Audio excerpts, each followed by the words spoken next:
સનાતન સંસ્કૃતિમાં પ્રત્યેક એકાદશીનું વિશેષ મહત્વ છે અને એમાં આજે છે નિર્જળા એકાદશી. એક એવી એકાદશી જેને સર્વ એકાદશીનું પુણ્યફળ આપનારી ગણાય છે. આજના દિવસે કરેલી ઉપાસના, જપ, દાન અને વ્રતનું વિશેષ ફળ પ્રાપ્ત થાય છે. પરંતુ શા માટે નિર્જળા એકાદશીને આટલું મહત્વ આપવામાં આવ્યું છે? શું છે તેની પાછળની પૌરાણિક કથા? કેવી રીતે આ વ્રત ભક્તના આધ્યાત્મિક જીવનમાં નવી ઉર્જાનો સંચાર કરી શકે છે? આવું જાણીએ જ્યોતિષાચાર્ય ઉર્વેશકુમાર પંડ્યા પાસેથી.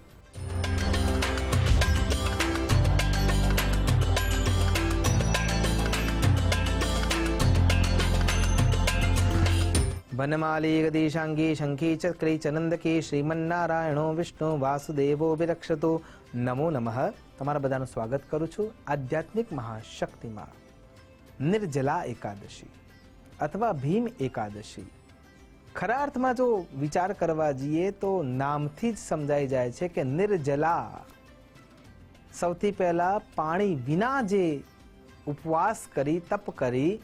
અને પોતાના શરીરને સુયોગ્ય બનાવી અને કેન્દ્રમાં ઈશ્વરને રાખે છે, એવો આ ઉત્તમ દિવસ એટલે નિર્જલા એકાદશીનો દિવસ.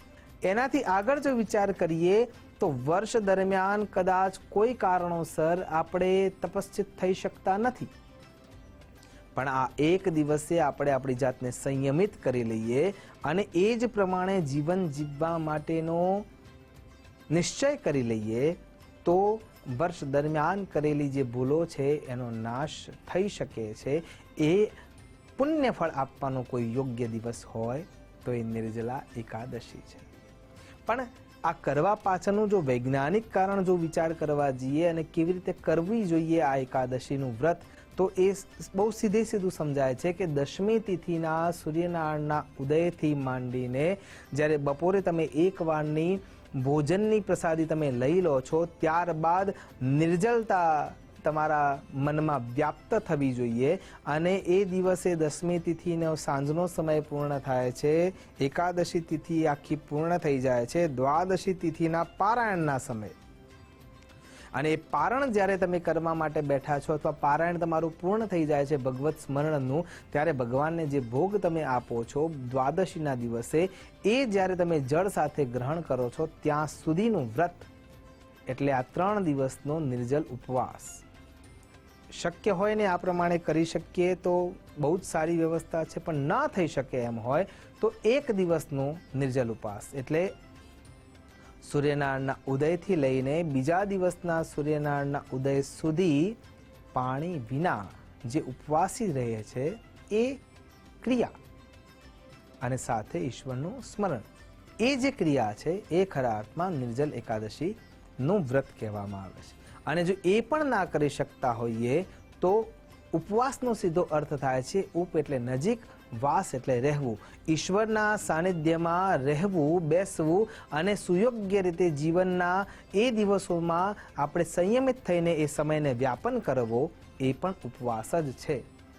બની શકે ત્યાં સુધી નિર્જલતા રાખવાનો પ્રયત્ન કરવો જોઈએ અને આ વ્રતને એ પ્રમાણે કરવું જોઈએ. વિજ્ઞાનની દ્રષ્ટિએ જ્યારે આપણે વિચાર કરીએ છીએ ત્યારે 15 દિવસમાં એકવાર જ્યારે આ એકાદશીનો વ્રત આપણા ધર્મશાસ્ત્રો પ્રમાણે આવે છે, ત્યારે આપણા શરીરના અંદર રહેલા જે ડેડ સેલ્સ છે એને મારીને ખાવાનું જે કાર્ય છે એ સુયોગ્ય પ્લેટલેટ્સ છે એટલે કે જે શ્વેત કણો છે એ કરતા હોય છે. અને એટલા માટે જ્યારે પાચન તંત્ર ગણો અથવા ચેતાતંત્ર ગણો, આ બધાને લાભ કરવા માટેની આ સ્થિતિ છે. એટલે આ સમયમાં તમે જ્યારે ઉપવાસિત રહો છો અથવા નિર્જલ રહો છો 15 દિવસમાં એકવાર, તો તમારું જે ડાયજેસ્ટિંગ પાવર છે એ પણ વધી શકે છે, ચેતાતંત્રના અંદર જે શક્તિ આવવાની છે એ પણ વધી શકે છે, જ્ઞાનતંત્ર પણ પ્રબળતાથી કાર્ય કરતું થઈ જાય છે અને શરીર સુયોગ્ય રીતે કાર્ય કરી શકે છે. જે જઠરને અથવા યકૃતને જે આરામની જરૂર છે એ પણ મળી શકે છે અને પછીનો જે ભોજન તમે જ્યારે તમે લેવાની શરૂઆત કરશો તે સુપાચ્ય બની શકે છે,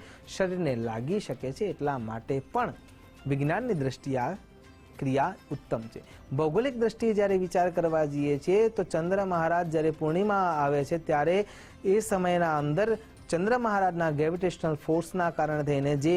દરિયાના અંદર ખેંચાણ અનુભવાય છે અને ભરતી આવે છે અથવા અમાસના દિવસે ઓટ આવે છે, જ્યારે એમની હાજરી હોતી નથી ચંદ્ર મહારાજની, ત્યારે આ ક્રિયા વખતે આપણા શરીરના અંદર રહેલું જે 70 થી 72% પાણી છે એ પણ ક્યાંક ને ક્યાંક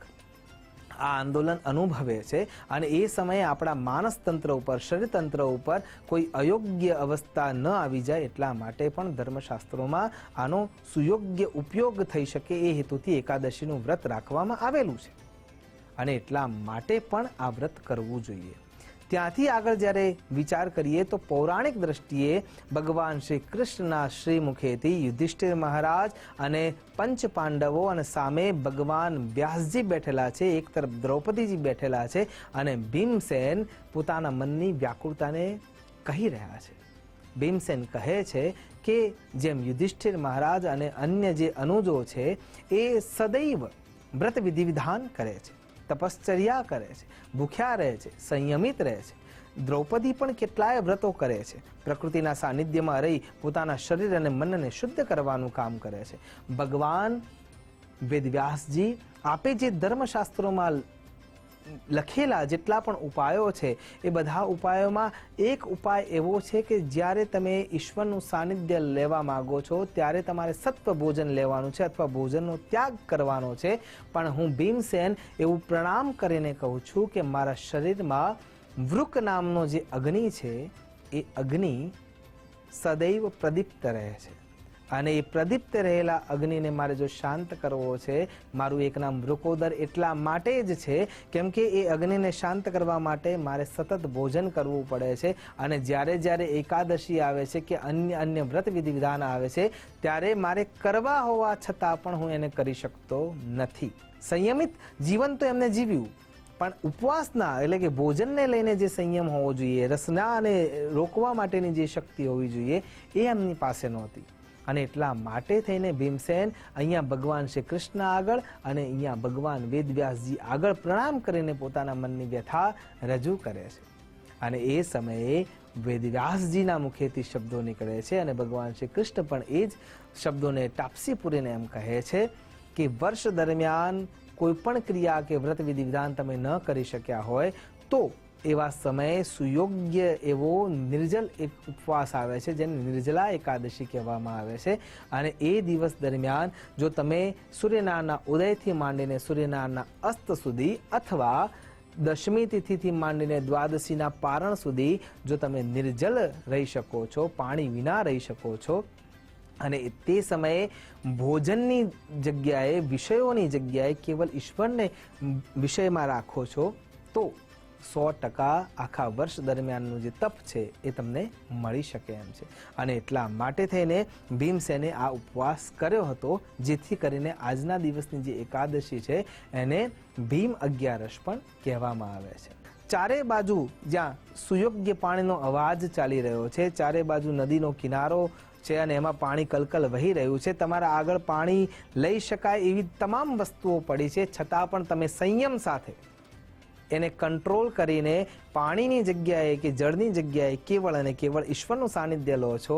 ખરા અર્થમાં એ નિર્જલા એકાદશી છે કે હાથ વગું બધું જ સાધન છે અને છતાં પણ તમે તમારા તપશ્ચર્યાને મહત્વતા આપો છો ત્યારે સમજવાનું કે નિર્જલા એકાદશી આપણે કરી રહ્યા છીએ અને આનું પારણની વિધિ જે છે એ પણ એટલી જ મહત્વની છે. દ્વાદશીના દિવસે ભગવાન સાંબ સદા શિવના મંદિરમાં તમે નિર્જલ ઉપવાસ કર્યો છે એના પ્રતિક રૂપે એક ગળો લેવાનો છે, એમાં પાણી ભરવાનું છે, એના ઉપર કોડિયું રાખવાનું છે, એના ઉપર કોઈ ઋતુફળ એટલે કે ખાસ કરીને કેરીનો સમય અત્યારે ચાલતો હોય છે એટલા માટે એક કેરીનું ફળ દક્ષિણા સાથે ભગવાન સાંબ સદા શિવના મંદિરમાં એ અર્પણ કરી દેવાનું છે. ત્યાં ભગવાન શિવજીના ઉપર રુદ્રાભિષેક કરવાનો છે અને ત્યારબાદ ભગવાનને ભોજન અર્પણ કરી અને ત્યારબાદ જળને ગ્રહણ કરવાનો છે. આ પ્રમાણે જ્યારે તમે વ્રત વિધિદાન કરો છો તો ખરા અર્થમાં નિર્જલા એકાદશીનો લાભ મળી શકે છે. આશા કરું છું નિર્જલ ઉપવાસ થકી